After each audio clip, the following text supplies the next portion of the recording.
जो कोई नहीं कर पाया, थलापति विजय ने मुख्यमंत्री बनने के बाद उसको करके दिखाया। अब विजय के रास्ते पर निकल पड़े अखिलेश। तैयार किया ये सबसे तगड़ा प्लान, बीजेपी क्यों हुई हैरान। फिल्मी अंदाज में विजय ने 5 फैसलों से सबको चौंकाया। जानिए विजय के वो फैसले जिनसे हर कोई हिल गया।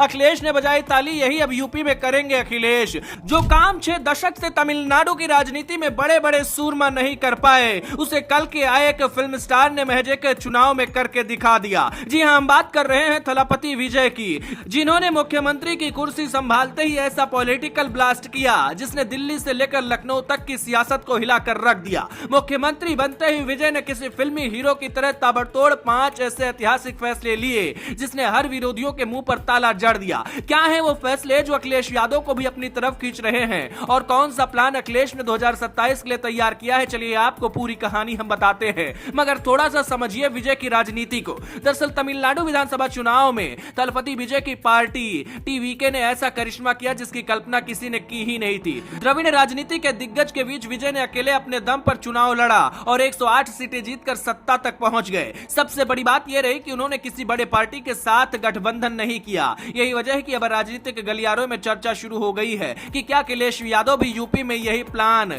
लेकर लॉन्च करने वाले हैं, क्योंकि विजय की जीत ने एक बड़ा संदेश दिया है कि अगर जनता सीधा चेहरा पसंद कर ले तो गठबंधन की राजनीति भी पीछे छूट जाती है। यही कारण है कि समाजवादी पार्टी के अंदर भी अकेले लड़ो वाली रणनीति पर चर्चा तेज हो रही है। लेकिन असली धमाका तो तब हुआ जब मुख्यमंत्री बनते ही विजय ने एक के बाद एक 5 बड़े फैसले लिए। क्या है उनके फैसले और कैसे अखिलेश यादव उनके फैसले को यूपी में लॉन्च कर सकते हैं, इसको समझने के लिए आपको आगे की कहानी जाननी होगी। थलापति विजय ने अपना पहला फैसला जो किया था वो था 200 यूनिट बिजली मुफ्त का। जैसे ही घोषणा हुई तमिलनाडु में जबरदस्त चर्चा शुरू हो गई। आम जनता ने इसे सीधे राहत देने वाला फैसला बताया। वहीं दूसरा फैसला और भी ज्यादा सख्त रहा। विजय ने ड्रग्स के खिलाफ अब तक की सबसे बड़ी एंटी ड्रग टास्क फोर्स बनाने का ऐलान कर दिया। उन्होंने साफ कहा कि तमिलनाडु को नशा मुक्त बनाना उनकी सरकार की प्राथमिकता है। इसके बाद पुलिस और प्रशासन में हलचल तेज हो गई। तीसरा बड़ा फैसला महिलाओं की सुरक्षा को लेकर था।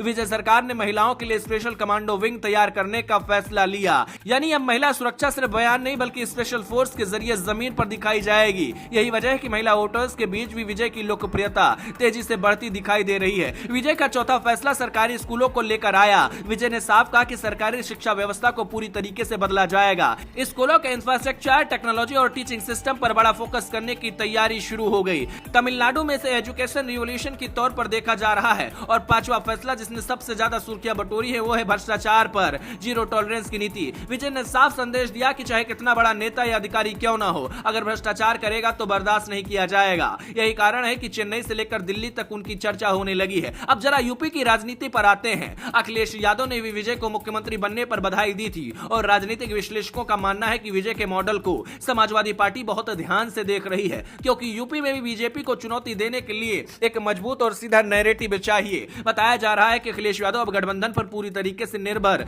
रहने की बजाय अपनी पार्टी को फ्रंट फुट पर लाने का प्लान बनाए हैं। यानी जैसे विजय ने अकेले लड़ो और सीधा जनता से जुड़ो वाला मॉडल अपनाया, वैसी ही रणनीति यूपी में भी दिखाई दे सकती है। राजनीतिक जानकारों का कहना है कि अखिलेश यादव अब सिर्फ जातीय समीकरण पर नहीं बल्कि यंग लीडर, वेलफेयर, आक्रामक कैंपेन वाली नीति पर काम करेंगे। फ्री बिजली, महिलाओं के लिए सुरक्षा, युवाओं के लिए नौकरी और भ्रष्टाचार के खिलाफ सख्त लाइन लेकर मैदान में अकेले भी लड़ेंगे, जैसा कि विजय ने किया था और उनको सफलता मिली। अब सबसे बड़ा सवाल यही है कि क्या सच में अखिलेश यादव थलापति विजय के रास्ते पर निकल चुके हैं? क्या समाजवादी पार्टी अब गठबंधन की राजनीति से पीछे हटकर अकेले लड़ेगी? वैसे आपको क्या लगता है, क्या दूसरे विजय अखिलेश यादव बन पाएंगे? क्या लगता है 2027 में क्या चुनाव में परिवर्तन नजर आएगा? अपनी राय हमें कमेंट करके जरूर बताइएगा।